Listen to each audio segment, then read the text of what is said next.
एगो शंकर भगवान के बजा दी, ओकर बाद कौनो कृष्ण भगवान के शंकर भगवान कुछ बजाओ, एगो बजा दो, तनी मिजाज बन जाओ।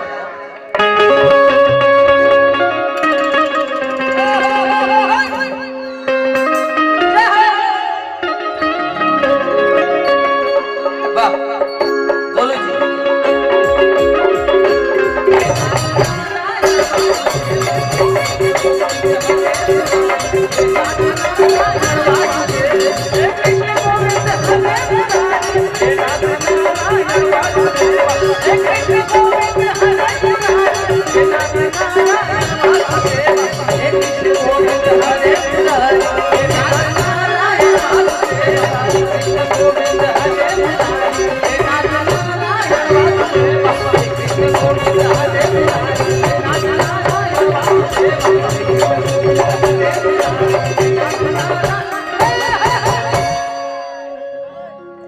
आज बहुत खुश ऐसे बने कि हमारा भाई जी के आज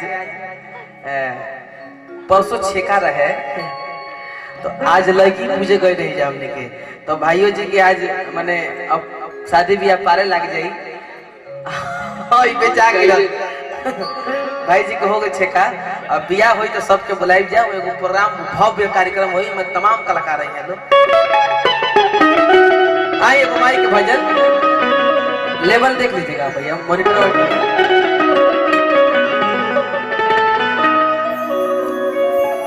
हो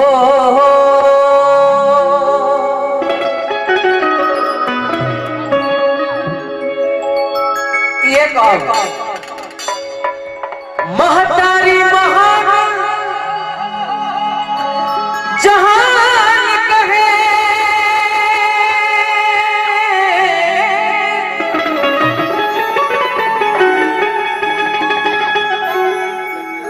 हे माई बस तारा आशीर्वाद चाहिए। जैसे 20 साल से गावत नहीं मंच पे, बस यही तरह आशीर्वाद बनौले रही हो कि हे माई जांगर बनौले रही हो कि आपके बेटा हरदम यही तरह मंच पर करजत रहो। बस महतारी महान जहां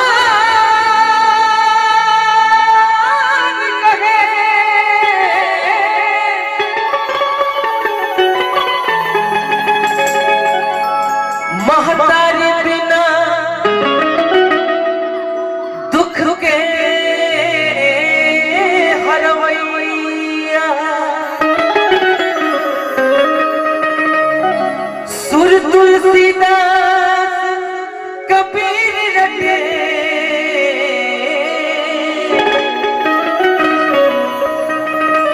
रट गईले कालिदास कन्हैया। अरे बेचूरीत में प्रीत भरा भोजपुरी में चाहे पूरा ब्रह्मांड में सुर लय ताल जब तीनों चीज मिलेला तो एगो सुहर गवैया खड़ा होला, तब कहेला सुर ताल मिलल कहे लोग गवैया। दास सुदामा कहे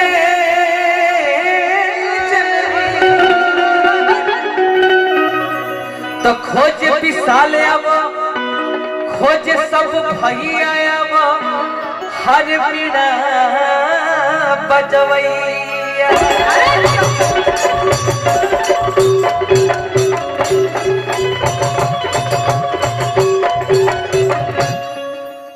हे माई आज निसरपुरा में आई बनी, बस हमारा आवाज में बस जा। एगो बात कहत नहीं भैया, शुरू से कहता और आ रहल बनी।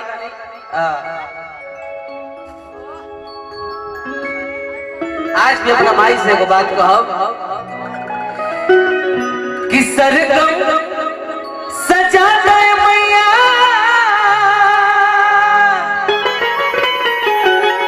विधाता बलिराम जी गाना लिखनी। आज माई के दिन बा, दिल गदगद बा, दिल खुश बा। ओ माई के दिन बा जकरा से जकरा आशीर्वाद से हमनी सब कलाकार कुछ गावे नहीं जा। कुछ बोले नहीं जा, कुछ बतियावे नहीं जा, और आप सबके आशीर्वाद प्यार पाके ये दिल गदगद हो जाला। सरगम सजा जाए मैया हर के सगे में पानी हो है। शिवा स्टूडियो पटना। अरे महाराज कहाँ रहने हैं? अच्छा ये रहने हैं। तमाम एल्बम हिट बड़ी से शिवा स्टूडियो मैंने जितना भोजपुरी के कलाकार बने सब गाना यहाँ के स्टूडियो से आवेला और बड़ी आशीर्वाद प्यार शंकर सिंह भैया के मिलेला। दिल से धन्यवाद प्रणाम कह दे हमारा तरफ से वहाँ के। अरे की बीड़ा बजावत गोलू भाई की टीम एकदम जबरदस्त, और आज थोड़े दिन के बाद मुलाकात होता कोरोना के बाद। हर की बीड़ा बजावत हर की सरदा भवानी है, बीड़ा बजावत सरदा भवानी है, बीड़ा बजावत सरगम सजा गए मैया असरे में पानी हो। सरगम सजा गए मैया असरे में पानी हो, बीड़ा बजावत सरदा भवानी हो, बीड़ा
लबों पे उसकी कभी बददुआ नहीं होती, बस एक माँ है जो मुझसे कभी खफा नहीं होती। लबों पे उसकी कभी बददुआ नहीं होती, बस एक माँ है जो मुझसे कभी खफा नहीं होती। किसी के हिस्से में दुकान आई, किसी के हिस्से में मकान आई, बस हे माँ तेरा छोटा बेटा है, इसीलिए मेरे हिस्से में सिर्फ मेरी माँ है।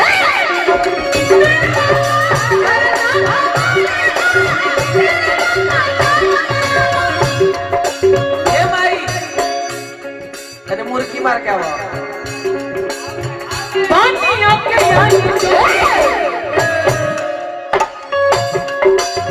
ज्ञान के जलाई दो, ज्ञान के जलाई दो, ज्ञान के जलाई दो, ज्ञान के जलाई दो।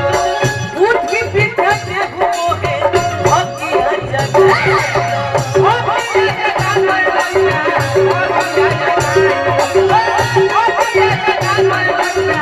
भगिया जगाई।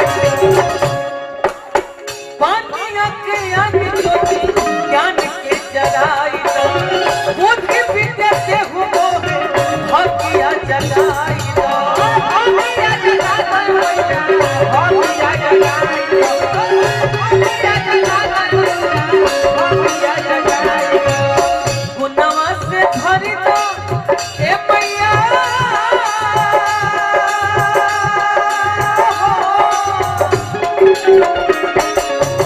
गुनवा से भरी दो मैया, गुनवा से भरी दो मैया, मोर दिल से जाने हो, गुनवा से भरी दो मैया, मोर दिल से जाने।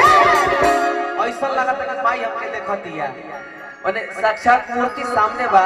आहा सरस्वती पूजा में सबकर मन होला कि खाली कोनो कलाकार के मन होला कि सरस्वती पूजा में हमारे वो कार्यक्रम मिल जाई, और वो में सामने माई की मूर्ति बा। ऐसा लगा था कि माई के हम कुछ सुनावत नहीं वो टाइप के बाद। 17 में भी एहसान सफर लगता है, ये मेरी मैया के दुआओं का असर लगता है। अरे जब से किया है दर पे जाके सजदा मैंने, आसमान से भी ऊंचा मेरा सर लगता है।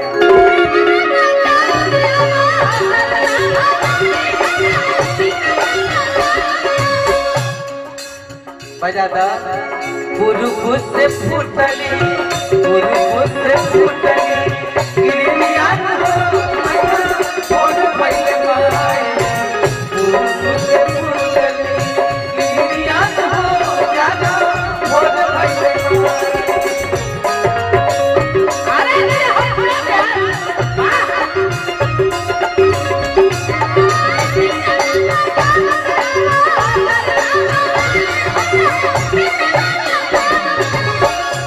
भैया हमने के तो पूर्वक कलाकार बने जा, लेकिन वो आदमी के वो महापुरुष के बात कर रहे हैं। तान से न ली हो लू ली